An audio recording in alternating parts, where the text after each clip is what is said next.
What if I told you that for every 100 companies a firm like Blackstone looks at, they only invest in 10, and of those 10, only one actually makes money?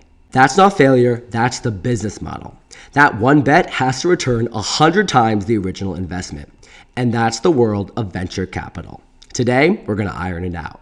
We're going to break down the first 3 stages of the private equity life cycle, from the moment a scientist has a wild idea in a lab all the way to a company ready for a second expansion, and how firms like Blackstone position themselves at every single stage. We will touch on the last 3 of the life cycle, but that's for the following videos, so make sure to stick around and hit that subscribe button.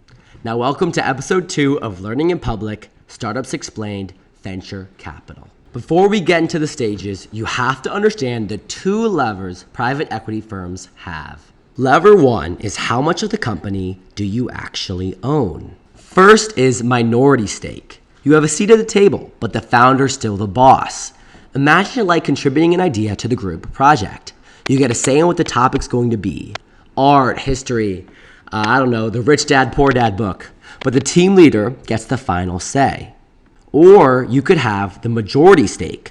Blackstone is the boss. They're driving the car. They get to say, oh, we're going to talk about Rich Dad, Poor Dad, or we're going to talk about Leonardo da Vinci, or whatever the topic of the group project is.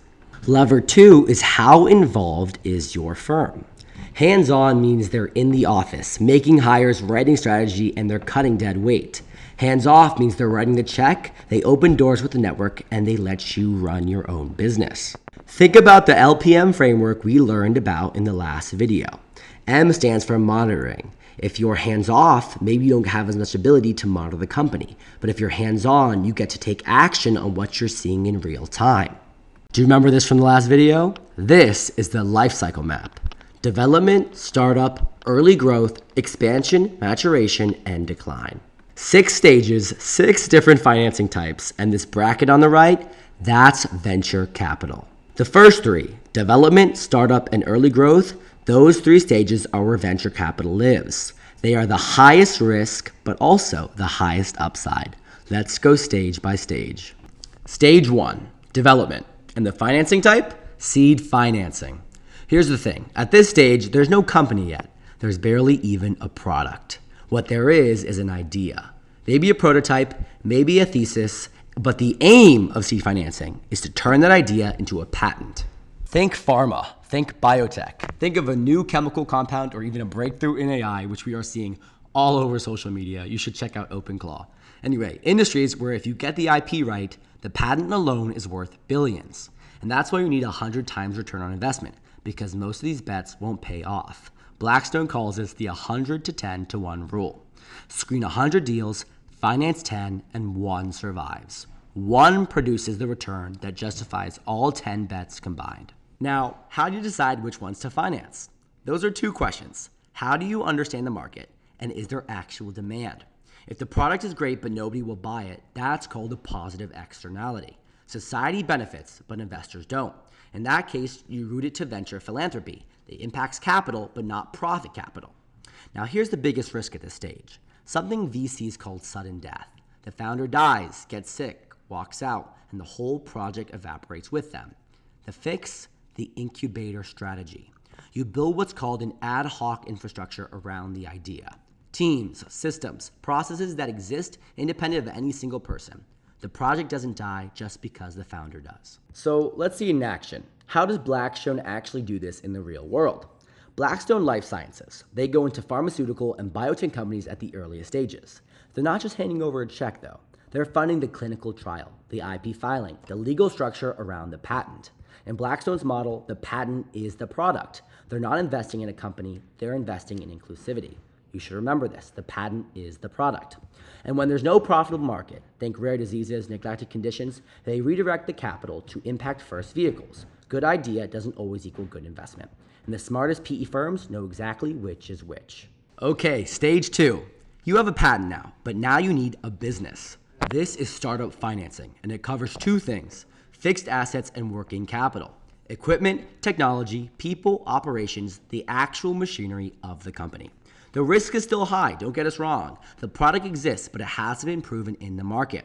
So PE firms don't just hand over money, they engineer the risk out. 4 tools, let's get into it. Number 1, the put option. The entrepreneur keeps the right to buy back their own equity from the firm. If the company fails, they reclaim ownership at a pre-agreed price. Founder protection built in from day 1. Number 2, collateral. The startup pledges real assets, IP, real estate, equipment, any kind of money they have on hand. And if everything collapses, the PE firm isn't walking away empty-handed. Number 3, stock options instead of cash. Instead of funding, Blackstone gives the founder equity. How does this work? Well, the founder only does well if the company does well. There is zero free money, only pure incentive alignment. And finally, number 4, the equity balance. A classic split, 60% PE, 30% founder. The founder still has a meaningful skill in the game and a real voice, but PE holds the majority. They're managing the downside. Now, where'd that last 10% go? We'll talk about that in a later video. Stage 3. This is the one. Early growth is where venture capital prints money. Around year 3 after startup, the product works. There are customers, revenue is coming in finally. And now the question is, can this thing scale? S-C-A-L-E, scale. And this is where PE goes fully hands-on. Board seats, hiring decisions, growth strategy, partner introductions. They are in the building, baby. The upside at this stage is massive. You've de-risked the concept, the product is real, the market exists, but it hasn't been scaled yet, which means the valuation is still low. The gap between current valuation and eventual scale, that's where fortunes are made. Development, startup, early growth, that is venture capital. 3 stages, relentless risk, and potential for 100 times returns. And that's why firms like Blackstone dedicate entire divisions just to this one window. Series A, B, and C funding, that is where it's at. Alrighty, so you're past the venture capital window, but what happens next? Right now, we're going to glaze over these steps, but don't worry, we are going to dive in on these stages in next week's video. Leave a comment below if you have a specific stage you want me to dive super deep into and why. Stage 4 is expansion. The company is proven. Now it needs the capital to grow into new markets, new geographies, and here is Blackstone's growth. Targeting businesses with traction that just need fuel. Lower risk than venture capital and a lower ceiling for investment too, but there are still great returns if you pick right. Stage 5, maturation, replacement financing. The company is generating cash and is stable, but the original investors want out. Private equity comes in and buys those stakes early. The business doesn't change, the ownership structure does, often a precursor to an IPO or strategic acquisition. Stage 6, decline and Vulture Financing. The company is distressed. The McDonald's down the road is not doing so hot. They're underperforming and maybe even near bankrupt. Vulture Private Equity acquires a steep discount, sometimes cents on the dollar, but then it's a turnaround play. Strip the costs and restructure the debt, flip or liquidate. Blackstone's credit arm, formerly GSO, operates in exactly this space. It is the highest risk of complete loss, but if the restructuring works, it is a generational upside. Let's zoom into how Blackstone actually structures a venture capital deal. There are 6 steps.